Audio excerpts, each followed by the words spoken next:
Have you ever tried podcast time traveling before? It's quite easy to do, and it's a fun exercise. First, you're going to think of a creative person whose career you admire, someone who's been in the public eye for at least a decade or so. Then you're going to search for a podcast episode that they were on before they really made it big. I want you to listen to this episode keeping in mind that you know more about their future than they do. All the amazing successes that they are still very much unaware of, but you are. Now, I want you to pay attention to how they talk about their work, their art, and their future. The hope in doing this is to realize that the same is possible for you. To not be bogged down by where you currently are in your creative journey, but to be excited that you don't know your own future. This is Barry Jenkins in an interview with the YouTube channel DP30, which, side note, is an incredible resource for filmmakers to hear honest conversations about the filmmaking process.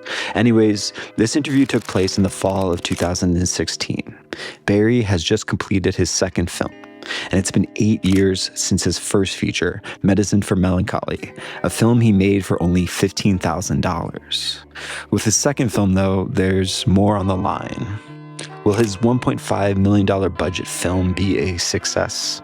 Barry has no idea. And that's why this interview is so beautiful to me. Because you are seeing a filmmaker talk about a film completely unaware that just a couple months later, this film will walk away from the Oscars with 8 Academy Awards, including Best Director and Best Picture. The film he is promoting is none other than the smash hit Moonlight. But this version of Barry doesn't know that yet. And in this interview, he says this one thing I just find so honest and raw. No. Even now, I haven't made it, I made a film, I know that much. I haven't made it, I think just because of the way I grew up, I probably won't ever feel like, I've made it, I gotta keep making things. Do you have any idea what it is for you? No, I've always wanted to own a house, man. That would be cool, to own a house. I have very simple aspirations, I want to own a house, I want to not be in debt, and I want to be gainfully employed, and I want to make things I care about. I want so badly to time travel into that room to let Barry know that it's all going to work out. I think I maybe like this exercise because I want to be able to do the same for myself. As a filmmaker, I am so anxious about the future. I want to own a house one day. I want to know that it all works out in the end, but I'm stuck here in the present. Luckily for me, though, I've actually been asked to be a guest on a handful of podcasts over the last couple of years. So I can actually podcast time travel on myself. So today I'm going to do just that. I hope this doesn't sound egotistical, but I actually really enjoyed listening back to some of these episodes because I had totally forgotten about the meat of the conversations that were had on these podcasts. And there was one conversation in particular that felt so therapeutic to listen back to because I remember being in such a dark place when I gave this interview. I was a ball of anxiety because of an experience that had just happened to me a few days earlier. And I wish so badly I could go back in time and comfort this version of myself. Tell them to calm down. That's going to be all okay. The podcast I was on was called Friendless, hosted by this very sweet guy named James. A few minutes into the podcast, we got into why I was in a weird headspace that week. And it feels kind of silly to even talk about what made me upset in the first place because on the surface, it sounds like something that would be a dream come true for any video creator. But at that moment, it didn't really feel like that. You called me on a weird week because I feel kind of, I always thought I wanted to go viral.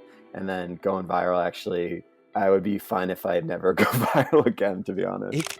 So a couple of days earlier, before this podcast recording, I was on a morning run when I found a message in a bottle on the shoreline. I took it home, cracked it open, and found it was sent from New Jersey 2 years prior during the height of COVID. The letter was very sweet and wholesome, so I called the number on the bottom of the letter to let the person know that I found it. I also documented all this and turned it into a TikTok video. And at first, it got somewhat of a normal response, about 10,000 views on TikTok, which is nice, but nothing to really write home about. But then a few days later, out of nowhere, it went from 10,000 plays to 2.5 million in just a few hours. It was crazy. Every time I refreshed the app, the play count jumped by tens of thousands of plays until finally reaching 4.8 million plays. And at first, this was very exciting to me because this was my first experience with having a video go viral. But Then the haters started to come out of the woodwork. A number of people accusing me of faking the whole video or that it was staged. And this hurt my heart because I'm a very sensitive person. I wanted so badly to defend myself, but at the same time, I was like, is it even worth it to entertain these people? You know, it's one thing for people to troll you. I can handle the trolls. But it's another thing entirely when people think they are being righteous and that you are in the wrong. It irked me big time that people misunderstood me. And it kind of set me into this very strange anxiety spiral.